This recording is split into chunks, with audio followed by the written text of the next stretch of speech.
There's no one in this world more perfect for me. No one in this world for me.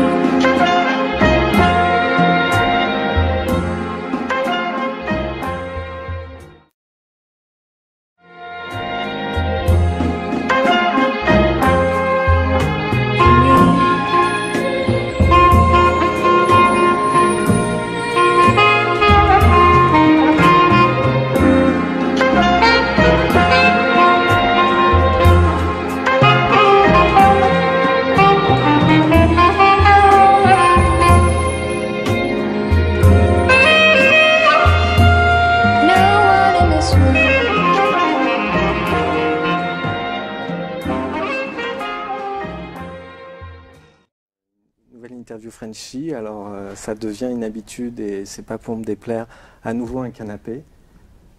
Mais cette fois-ci c'est un petit peu particulier, c'est un canapé ministériel je dirais, puisque c'est Axel Lemaire qui nous reçoit ici même à Bercy pour cette nouvelle interview Frenchy en mode canapé. On va dire ça comme ça. Enfin, c'est pas vraiment un canapé ministériel, hein. Ce canapé, c'est moi qui l'ai acheté. Et pour tout dire, je l'ai acheté sur un site internet bien connu, fondé par un entrepreneur français et une start-up londonienne. Je n'en dirai pas plus. Voilà. Alors, première thématique qui m'intéresse parce que c'est ce qui m'avait interpellé et je pense que c'est la raison pour laquelle on est là aujourd'hui. J'invite souvent les start-upers à incarner leurs produits, incarner leur pitch. Ça sera justement l'objet de Beyond the Pitch dans un deuxième temps. Et je leur dis, il faut qu'il se passe un truc. Alors c'est bien, c'est pas bien, mais il faut qu'il y ait quelque chose qui imprime. Et moi je me souviens de ce jour d'avril 2014 où vous preniez vos fonctions très récemment, une conférence organisée par l'Axel, si je me souviens bien, ici même à Bercy. Et c'était l'une de vos premières, si ce n'est la première prise de parole en tant que ministre ou secrétaire d'État au numérique. Et moi, j'avais ressenti un truc. Je ne peux pas le formuler autrement que ça. Il s'est passé un truc. J'avais vu débarquer une femme jeune qui, j'avais le sentiment, s'amusait de l'agenda qui était devant elle. Je me souviens d'une phrase qui m'avait beaucoup marqué, qui était « On ne m'a pas encore validé ma feuille de route, mais je peux d'ores et déjà vous dire que mes priorités seront blablabla. » Et moi, je m'étais dit « Waouh !» Je ne la connais pas, mais ça me plaît. Et c'est très entrepreneurial. Alors, tout ça pour dire le style, pour moi, tout ça, c'est le style Axel Lemaire. Et c'est difficile de parler de soi, c'est difficile de recevoir une interprétation de soi, mais j'avais envie de vous entendre réagir là-dessus. Le style Axel Lemaire, c'est quoi ? Alors, on me parle souvent d'un style ou d'une personnalité. Alors après, la définir de ma part, c'est compliqué comme exercice. Mais ce qui est certain, c'est que j'ai toujours un amusement dans ce que je fais, ou en tout cas, j'essaie d'en avoir un. Et j'essaie toujours de porter un regard amusé sur les choses, amusé, distancié. Amusé, pas pour tourner les situations en dérision, mais parce que je pense que l'humour est salutaire. Et ça, c'est peut-être quelque chose que j'ai appris à Londres, de nos amis britanniques et de leur flegme. Parfois, ça donne des résultats très surprenants, mais il n'empêche que cette capacité à essayer de trouver le fun et l'humour au sens dramatique qu'il peut avoir aussi, j'aime beaucoup, ça donne le ton. Ensuite, le côté j'ai un agenda, le voici et c'est comme ça, et parfois c'est pas autrement, très clairement aussi. Je pense que c'est très important en politique que de savoir où on veut aller et ensuite de s'en donner les moyens, et donc que la vision qu'on porte, elle se nourrisse bien sûr des rencontres, de l'observation du terrain, de convictions, de valeurs, mais qu'on soit prêt à la défendre et à la porter, parfois un peu seul contre tous. Et donc je pense que 2 ans et demi plus tard, je ne dirais pas autrement que j'ai pas encore fait valider ma feuille de route, mais voilà mes priorités. Donc ça continue à être un peu, voilà. Après, sur la spontanéité, on me le dit souvent. Moi, je ne le remarque pas forcément. Et ça, je crois que c'est effectivement assez culturel et que c'est quelque chose dont j'ai hérité de mes années passées au Québec. Il y a beaucoup de spontanéité dans la société québécoise. Les gens s'interpellent très directement, avec beaucoup de chaleur souvent. Ça peut être un peu rude parfois aussi. Il m'arrive de ne pas ménager les gens parce que je trouve qu'il faut se dire les choses directement, que c'est la meilleure manière de comprendre une situation pour ensuite essayer d'y apporter des réponses.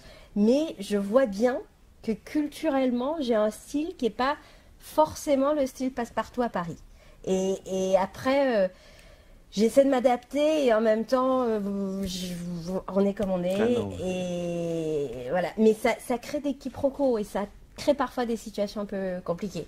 Et il n'est pas rare, y compris en Conseil des ministres avant-hier, où je sors et je me dis « Ah, mais Axel, tu aurais dû dire les choses autrement » ou ils mettent plus les formes, ou parce que il peut aussi m'arriver parfois de blesser involontairement. Donc ça a du pour et du contre. Ouais. Mais ça, c'est, je crois, très québécois. Non, mais changez rien, c'est génial. Surtout pas de style passe-partout parisien.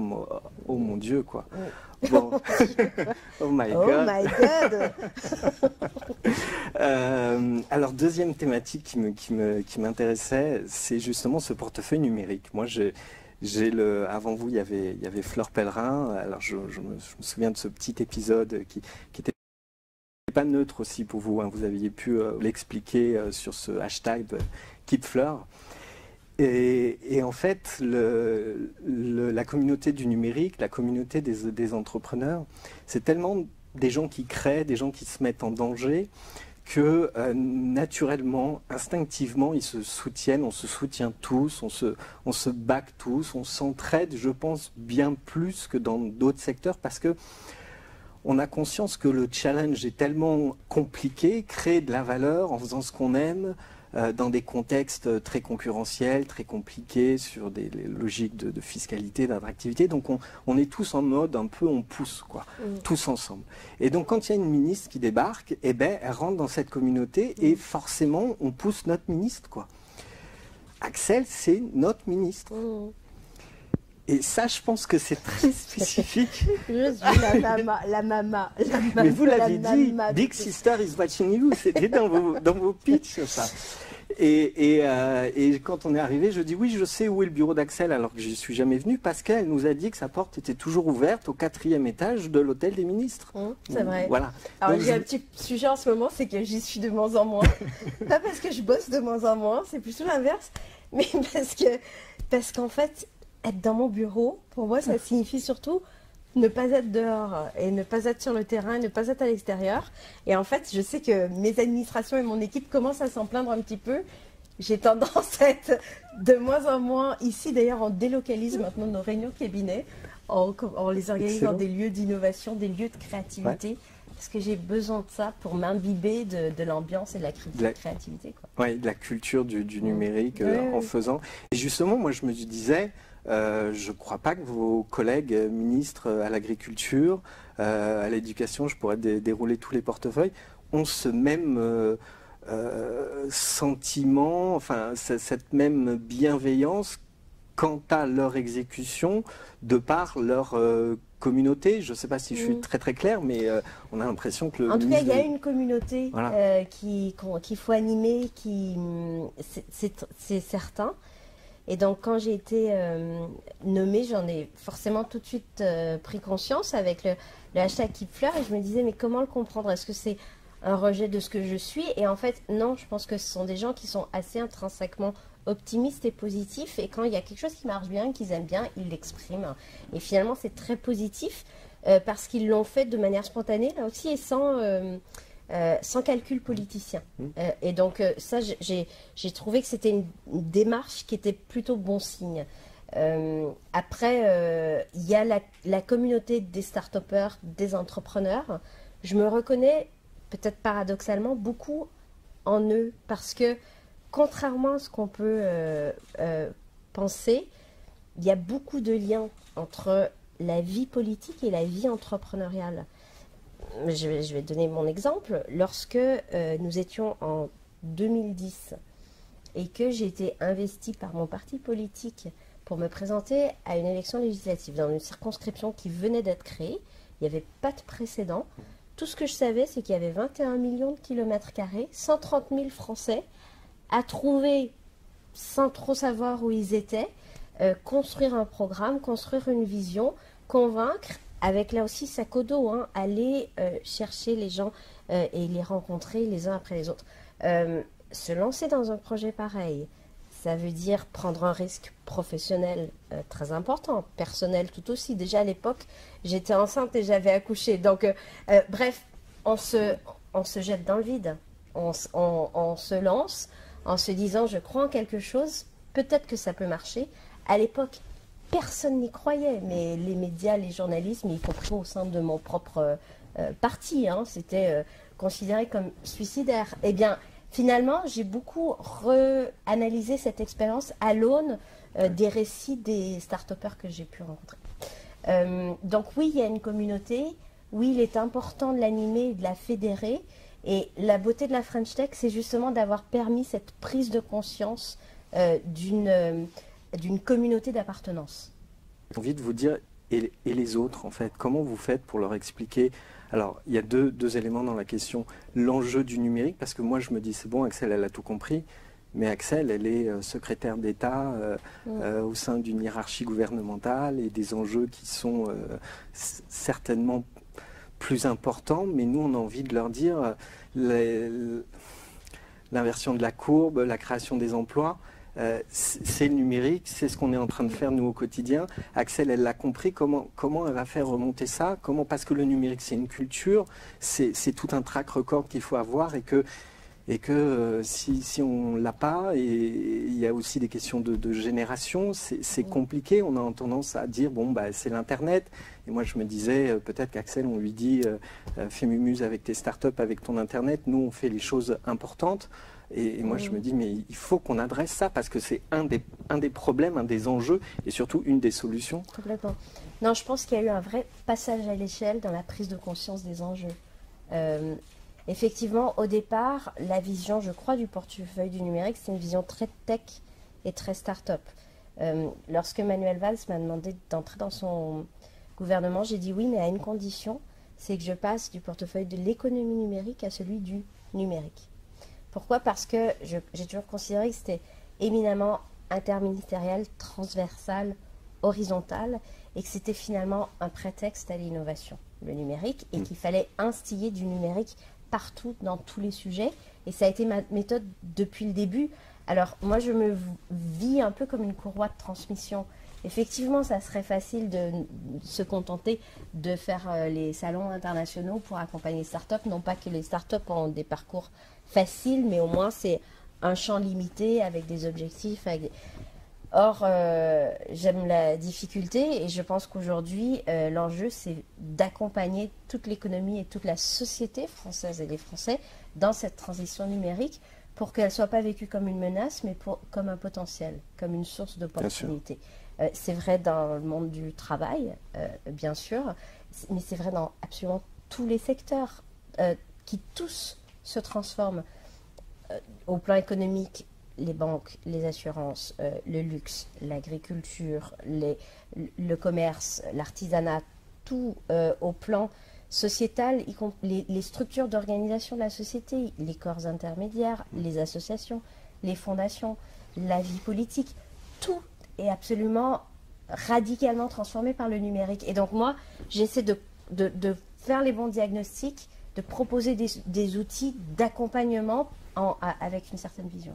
Mais nous, on partage tous ça, vous, moi, tout le monde, toute la communauté. Ma question, c'était justement sur cette courroie de transmission au niveau du Premier ministre, du Président de la République. On se dit, je ne suis pas sûr qu'ils aient en phase l'enjeu, quoi. Alors, non, maintenant, si. Maintenant, vous avez vu des choses? Moi, je le vois d'abord dans le niveau de confiance qu'ils m'accordent. Parce que c'est vrai que si on regarde mon rang protocolaire, il ne doit pas être très élevé. Et en réalité, je m'en fiche des titres. En revanche, le fait d'avoir un portage politique de très haut niveau pour la loi pour une république numérique. Je crois que j'ai été la seule secrétaire d'État à avoir un texte de loi écrit par moi et mon équipe, hein, et qui modifie 12 codes.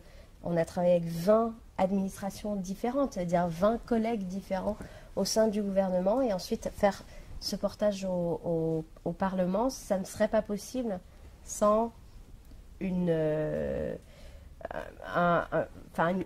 confiance élevée de la part du Premier ministre comme du Président. Et cette confiance, elle vient avec la conscience de l'importance des enjeux numériques. Et j'ai eu énormément de réunions, de rencontres avec eux, mais aussi avec des interlocuteurs extérieurs en leur présence, qui me montrent que c'est devenu, et ce n'était pas forcément le cas au départ, une priorité absolue. Aujourd'hui, l'un comme l'autre parle toujours de la transition écologique et de la transition numérique comme étant les deux enjeux majeurs du XXIe siècle. Et au contraire, quand je voyage ailleurs en Europe et dans le monde, très souvent, mes homologues me disent « Tu as de la chance d'être en capacité d'avoir un portage politique de si haut niveau parce qu'eux continuent à être cornérisés sur soit les sujets start-up, soit les sujets infrastructure, donc couverture numérique des territoires.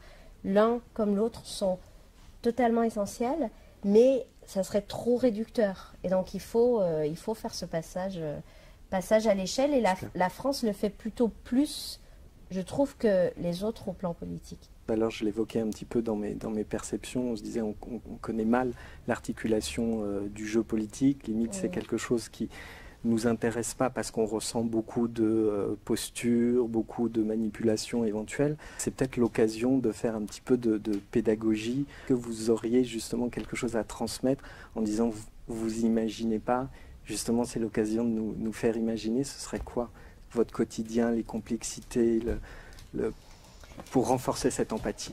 Moi, c'est partant de ce constat que j'ai suggéré de faire l'opération cabinet ouvert. Et vraiment avec aucune intention de manipulation, d'instrumentalisation. C'est simplement, ok, suivez-moi dans mon quotidien et vous allez comprendre non pas la réalité du quotidien d'un ministre, on s'en fiche, mais la réalité de la complexité du monde, qui fait qu'il n'y a pas de réponse facile et que l'enjeu, c'est de faire confiance et de compter sur l'intelligence de l'autre et si possible sur l'intelligence collective pour apporter les réponses les plus appropriées. Mais pour dire qu'il y a une très forte méconnaissance de la complexité de la décision politique, en fait. Quand on doit prendre une décision, enfin, dans le champ du numérique, il y a des enjeux en termes sociaux, en termes fiscaux, en termes industriels, en termes territoriaux, en termes de régulation, puis est-ce qu'on fait au niveau national, européen ou international, et donc la simplification à l'extrême qui serait lobby contre société civile, qui serait économie contre sociale, qui serait France contre Europe, qui serait tech contre industrie, etc., ça ne correspond pas à la réalité de la complexité du monde. Et donc, c'est ce qui rend très difficile l'action politique aujourd'hui dans sa traduction qui doit être lisible, qui doit être simple, qui doit être facile d'accès. Et donc, et là aussi, si je parle beaucoup de la méthode numérique et des outils, c'est parce que je pense qu'ils peuvent aider à opérer ce type de traduction et d'interaction. Mais c'est top, il fallait que ce soit dit et je suis super content qu'on ait pu le faire sur Frenchy. Alors on va enchaîner un peu encore sur cette logique politique. C'est un peu ennuyeux, hein. Je suis là, vous parlez de la complexité mais du pas monde. Du tout. Non, mais la question, c'est pas le quotidien d'un ministère, on s'en fout, c'est la complexité des sujets. Ben oui. Voilà, clairement, moi, je suis content de faire cette contribution de pédagogie. Alors j'ai deux autres petits éléments politiques. Il y a cette scène dans le film Social Network qui reprend l'historique de Facebook et de Mark Zuckerberg, où sur ses premières cartes de visite, en fonction, en titre, il écrit CEO, I'm CEO bitch. D'ailleurs, je crois que les cartes de visite, les gens qui possèdent encore ces cartes de visite, elles s'échangent à prix d'or. Mais je voulais utiliser la petite anecdote pour pour peut-être me faire l'avocat du diable, mais me dire qu'au niveau des politiques, j'ai l'impression on est un peu là-dedans des fois. Les gens sont super forts et super armés pour conquérir le pouvoir, et Dieu sait qu'il doit falloir avoir de l'intelligence, de la compétence, de l'acharnement pour conquérir le pouvoir. Et après, ils ont des portefeuilles, ils ont des responsabilités au plus haut sommet de l'État, et on se dit, mais qu'est-ce qu'ils vont en faire, quoi? La question, c'est le pouvoir pour faire quoi? Peut-être que vous citez Michel Rocard sans le savoir, mais en fait, dans tous les hommages qui lui ont été rendus, finalement, je me suis dit, mince alors, peut-être que j'avais trouvé le mentor que je n'ai jamais eu et que c'était lui. Et c'est quelqu'un qui a refusé le pouvoir pour le pouvoir et qui disait le pouvoir oui, mais pour le pouvoir d'agir. Mais de dire ça, ça a l'air de l'isoler par rapport à la classe politique majoritaire, et je ne suis pas certaine que ça soit la réalité. Et je ne dis pas ça pour défendre mes pairs et par réflexe de protection, c'est parce que très concrètement, les gens avec lesquels je travaille au sein du gouvernement, mais l'immense majorité, s'ils sont là et s'ils sont arrivés là, c'est parce que tous, ils ont un jour décidé de franchir ce pas, de se dire, la politique, pourquoi pas? Parce que c'est un levier d'action, parce que ça permet de changer les choses. Et peut-être que quand on reste trop longtemps en politique, on a oublié ce moment-là, où le moment où on a décidé, les raisons pour lesquelles on a décidé de franchir ce pas, mais ça a toujours été là. Et donc ça, il faut quand même le rappeler. Après, il y a un problème que j'estime majeur au plan démocratique, qui est qu'à l'heure du numérique, un rendez-vous électoral tous les 5 ans, ça ne suffit pas. Aujourd'hui, cette notion anglo-saxonne de accountability, elle est à peu près aussi importante qu'une élection. C'est-à-dire que lorsqu'on a un mandat qui a été donné par le peuple, il faut en rendre compte pendant toute la durée de ce mandat et sans doute donner des rendez-vous d'échange et de retour sur les actions et les décisions prises. Et ce que permet aussi pour partie le numérique. Donc est-ce que ça veut dire prôner la démocratie directe et notamment référendaire? J'en suis pas persuadée, parce que pour moi un référendum ne permet pas de justement répondre à la complexité du monde. En revanche, expliquer, justifier, contester, sentir les oppositions, négocier, c'est ça la politique. Et ça, c'est un travail permanent, continu, à renouveler sans cesse, et le numérique permet beaucoup plus de transparence aujourd'hui, et je suis persuadée qu'on n'en tire pas encore aujourd'hui le maximum de potentiel, ça c'est certain. C'est certain, et je crois beaucoup au renouveau démocratique par le numérique, pas comme solutionnisme technologique, parce qu'il y a un problème, il suffit de créer une appli, c'est pas ça, mais parce que d'abord on a une responsabilité aujourd'hui de réinventer la démocratie. Ça peut sonner grandiloquent de dire ça, mais je pense qu'on est à un moment historique assez grave, qui est que on peut sombrer dans des solutions politiques moins démocratiques et sans même s'en rendre compte en fait. Et donc si sursaut il doit y avoir, il passera par des outils numériques. J'adore votre réponse, Axel. Vous nous dites les gens qui font de la politique depuis longtemps, ils ont peut-être oublié les raisons de leur engagement. Ça serait bien qu'ils nous le rappellent et qu'ils viennent nous le dire peut-être plus régulièrement. Ça m'emmène justement à une autre question, toujours sur les politiques. On voit que la parole gouvernementale et politique est forcément très structurée, très étayée, parce que complexe sur les enjeux, et puis encore plus complexe dans un échiquier politique. Et du coup, on voit à longueur de temps, là encore, c'est un espèce de feedback citoyen, des gens qui viennent faire des discours, mais on ne les croit pas, ils n'impriment pas des masses, et moi, j'ai un peu ce sentiment de dire arrêtez de vouloir être brillant, intelligent, rusé, mais dites-nous vraiment ce que vous avez sur le cœur. Et alors, quand on est président de la République, ça doit être compliqué, ou d'admettre des erreurs, ou d'admettre... Mais et c'est une des valeurs de Frenchy, c'est pour ça que je vous amène sur ce terrain-là. Il y a une valeur très forte à arrêter d'être intelligent et de s'ouvrir et de parler avec le cœur, avec les émotions. Moi, je me souviens d'une prise de parole que vous avez donnée dernièrement à la BPI où vous aviez été obligé de broder. J'étais énervée. Et ça s'était vu, mais en même temps, j'avais trouvé que cette partie improvisée, moi, c'est celle que j'avais préférée, parce que Axel nous parlait de son quotidien un peu compliqué, ses priorités, sa vie de famille, machin. On sentait un côté, voilà, moi aussi je me bats et je fais comme je peux, quoi. Et là, on n'est plus dans la ministre qui a tous les pouvoirs et qui a toutes les solutions et qui pose sa parole, sa communication. Et je trouve que ça a énormément de valeur. Est-ce que c'est possible de prôner ça, de faire ça? Je pense qu'il ne faut pas opposer l'intelligence à l'émotion. Quand vous dites arrêter d'être intelligent, je ne suis pas d'accord.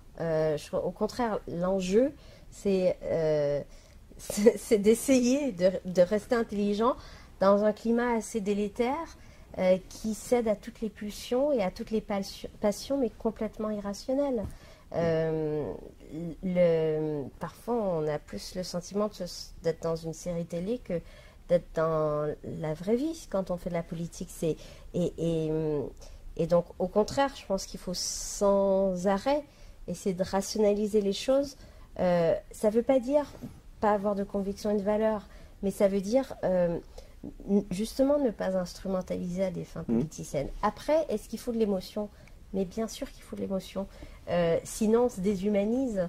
Et ça, c'est peut-être justement une des leçons de ma culture politique anglo-saxonne, c'est que j'ai bu les discours de Barack Obama, j'ai écouté en boucle les discours d'Anthony Blair, et au-delà d'être des grands orateurs, sont des gens qui maîtrisent parfaitement, mais c'est une maîtrise, il ne faut pas non plus être totalement, mais qui arrivent à faire passer de l'émotion dans un discours politique rationnel. Et on n'a pas assez cet exercice en France, c'est certain. Moi, je pense que je le fais plus spontanément du fait de mes racines nord-américaines. Je le fais peut-être aussi parce que je me suis pris moins de coups. Et si je dis ça, c'est parce que il y a une tentation de verser dans l'autocensure quand on fait la politique et qu'on est exposé publiquement parce qu'on se mange des pains à longueur de journée. Et que justement le niveau de défiance et de désillusion dans le personnel politique est tel que par nature et par définition, si on fait de la politique, on est louche. Et on s'en prend plein la tête à longueur de journée. Et c'est vrai que plus on a une parole calculée, plus on se protège.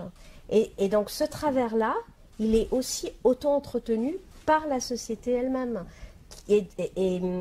Donc, enfin, moi, je pense qu'on aurait besoin d'une espèce de grande psychanalyse politique collective pour s'interroger vraiment sur le modèle démocratique que nous voulons. Parce que c'est très bien de jeter à la poubelle tous les responsables politiques et tout le système démocratique actuel, mais contre quoi? Donc moi, j'ai une démarche assez systématique, assez pragmatique, une politique des petits pas, on essaye, on tombe, on se relève, on continue, on invente, mais de réformer le système de l'intérieur. Alors parfois on me reproche d'être à l'intérieur, c'est le choix que j'ai fait parce que je pense que c'est de l'intérieur qu'on peut modifier la machine. Ouais. Une autre des valeurs fortes de Frenchy, c'est la transmission de ses parcours entrepreneuriaux et de ses mindset de nos plus grands entrepreneurs au reste des start-upers, de ceux qui vont se lancer. Alors déjà, souvent, eux, ils sont tout le temps dans le coup d'après, donc ils se vivent beaucoup plus fébrilement que ce que peuvent appréhender les gens de l'extérieur sous un format de starification. Mais souvent, on s'aperçoit qu'ils ont traversé les mêmes doutes et les mêmes difficultés que le start-upper qui est en cours d'exécution sur son modèle qui démarre. Donc la transmission, c'est une de nos valeurs fortes. Je fais une longue intro, mais un autre élément très structurant dans mon rapport à l'autre, c'est souvent de dire aux gens, alors moi je n'ai pas d'enfant, mais j'appréhende souvent les gens en leur disant, mais comment tu mets des étoiles dans les yeux à la personne que tu aimes, ou qu'est-ce que tu vas raconter à tes enfants? C'est bien ce que tu fais, mais au final tu vas leur dire quoi? Alors, on n'est pas là pour parler de vos enfants, mais je me suis dit, vous avez quand même accès au plus haut sommet de l'État, d'une démocratie hyper puissante. Vous avez aussi accès à toute cette énergie créatrice des entrepreneurs. Vos priorités de transmission aux vôtres, c'est quoi? Alors moi, je crois énormément à la transmission et à l'exemplarité, mais aussi à l'apprentissage par l'erreur et par l'échange. Et c'est vrai que ça, c'est une valeur, je crois, entrepreneuriale très forte. Et la French Tech, en tant qu'écosystème, contribue aussi à ça, parce que ça permet de mettre en réseau des gens, de rapprocher les business angels et les investisseurs des entrepreneurs, mais au sens de l'accompagnement humain et des conseils tout autant que de l'investissement financier. Et un des secrets de la Silicon Valley, il est aussi là, il est dans le fait qu'il y a des mentors, il y a des entrepreneurs qui ont réussi et qui rendent à la communauté en se disant je vais m'investir et donner du temps. Et il y a des stars qui spontanément consacrent du temps à des anonymes pour cette transmission. Donc ça, c'est une valeur très forte. Oui, que tout parent a par définition, enfin on ne fait pas des enfants pour soi. Si oui, je pense qu'on s'est bien planté, si on pensait que c'était pour ça. Et je ne suis pas certaine qu'on transmet toujours ce qu'on a envie de transmettre. C'est-à-dire que Dieu sait que j'ai lu beaucoup de bouquins de pédagogie, parce que surtout avec mon premier enfant, j'étais une maman paniquée et qui n'avait pas confiance en elle. Et je me disais, il faut que je trouve des solutions ou que je trouve des repères dans des ouvrages d'experts et de spécialistes. Puis à force, je pense que si j'ai compris une chose, c'est qu'on transmet pas forcément ce qu'on dit et on transmet un environnement, on transmet, j'espère, quelques valeurs, on transmet une ambiance, on transmet des souvenirs, on transmet... mais... On transmet en faisant et en aimant ce qu'on fait, on revient au plaisir qu'on prend à faire les choses. Après, moi, si vous me parlez de mes enfants, je ne peux pas m'empêcher de me marrer parce que, très franchement, c'est aussi une immense leçon de sobriété et de modestie parce que je rentre à la maison et mon fils va me dire oh maman, mais qu'est-ce que t'es pas modé, quoi. Et là, je fais que quoi? Et il va tant qu'il va me... C'est quoi, c'est le look? C'est tout. Alors, surtout, hein, de la tête aux pieds et des idées au... Okay. Donc, ou alors, il n'y a pas longtemps, je l'ai amené à l'école 42. Parce que justement, je faisais des transmissions pour qu'ils comprennent et tout, là. Et là, quand on est rentré, il m'a dit... Ah, t'es relou, mais t'étais relou, tu m'as fait honte. Je dis, ah bon? C'est plutôt lui qui m'a transmis des trucs en l'occurrence. Voilà. Donc, non, moi j'apprends autant de mes enfants et d'eux et de moi et du monde qui m'entoure que eux apprennent de moi. Alors c'est peut-être pas politiquement correct de dire ça, hein, mais ça veut pas dire que je sais pas d'avoir une autorité et un minimum de règles à la maison, mais tout est dans l'échange.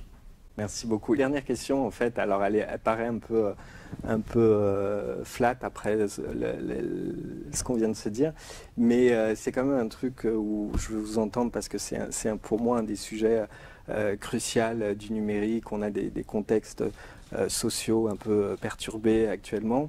Moi, je me disais, comment on fait pour transmettre cette énergie, cette ambition, cette envie de faire au reste du pays, parce que dans notre petit écosystème de numérique et d'entrepreneurs, on n'est pas du tout représentatif, et je pense qu'on a quelque chose à transmettre et à faire passer.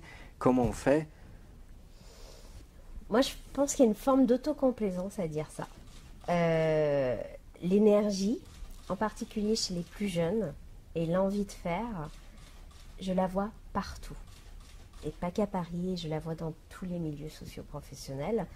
Après, tout l'enjeu, c'est de transformer cette envie de faire en envie d'entreprendre. Et ce qui suppose un bagage et des moyens, quoi qu'on dise. Pour se lancer dans l'aventure entrepreneuriale, il faut avoir un minimum de compréhension de son environnement, de capacité à définir une stratégie, d'avoir un modèle d'affaires, d'être un bon commerçant, tout simplement, de savoir s'entourer des bonnes personnes. Enfin, et c'est ces compétences-là qui doivent être transmises. Donc, moi, ce que j'ai envie de dire aux entrepreneurs français, c'est justement aller voir celles et ceux qui ne le sont pas pour leur donner l'envie d'entreprendre. Moi, je suis épatée par l'énergie positive qui se dégage de ce pays. Alors, on va me dire que je vis dans une bulle, que je suis dans un déni de la réalité, qu'on a près de 11% de chômage structurel en France, que les jeunes des banlieues n'ont pas d'espoir, que l'économie n'est pas vraiment repartie, etc. Mais ces chiffres-là, je les connais par cœur. Il n'empêche que quand je vais à la rencontre des gens, dans mes déplacements, dans l'envie de faire et de se construire un avenir dans ce pays et pas dans un autre, je la vois partout. Donc ce qu'il faut, c'est réussir à créer l'étincelle, le déclic qui va permettre d'embarquer tout le monde.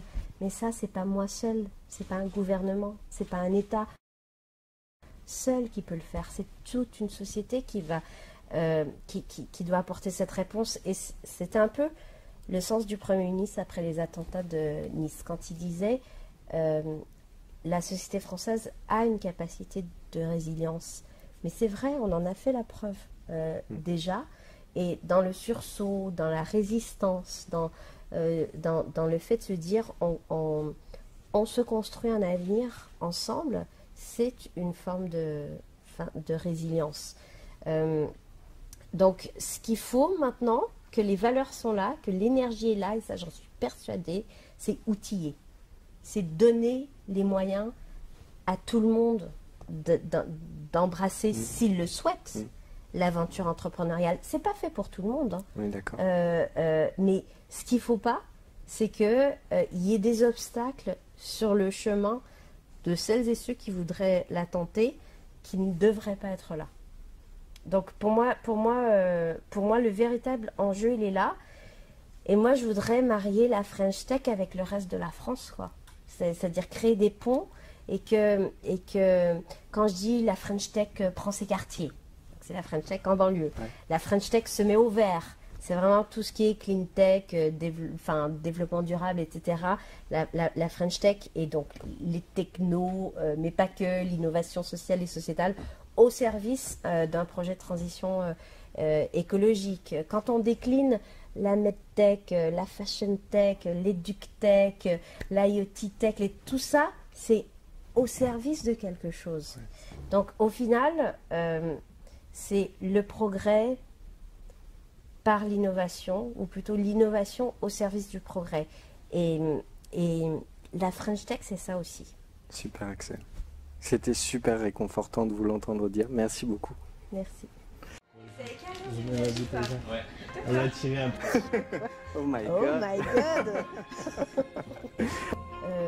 On peut sombrer dans des solutions politiques moins démocratiques et sans même s'en rendre compte. En fait. Parfois, on a plus le sentiment d'être dans une série télé que d'être dans la vraie vie quand on fait de la politique. Après, moi, si vous me parlez de mes enfants, je peux pas me marrer parce que très franchement, c'est aussi une immense leçon de sobriété, de modestie. C'est l'anti-interview. Mais ça fait un peu du bien aussi, c'est qu'on se dit wow, whatever. C'est vrai qu'on s'autorise plus à répondre avec une partie du cœur. Juste avant, j'ai une petite question. Qu'est-ce que c'est qu'une interview Frenchy Entrepreneur par rapport à une interview que vous avez l'habitude de répondre tous les jours? Comme on vient de faire, comme vous la... C'est l'anti-interview. Mais ça fait un peu du bien aussi, c'est qu'on se dit wow, whatever. c'est vrai qu'on on s'autorise plus à répondre avec une partie du cœur. Parfait. Merci. Merci. Merci Flo, j'y ai pensé même plus.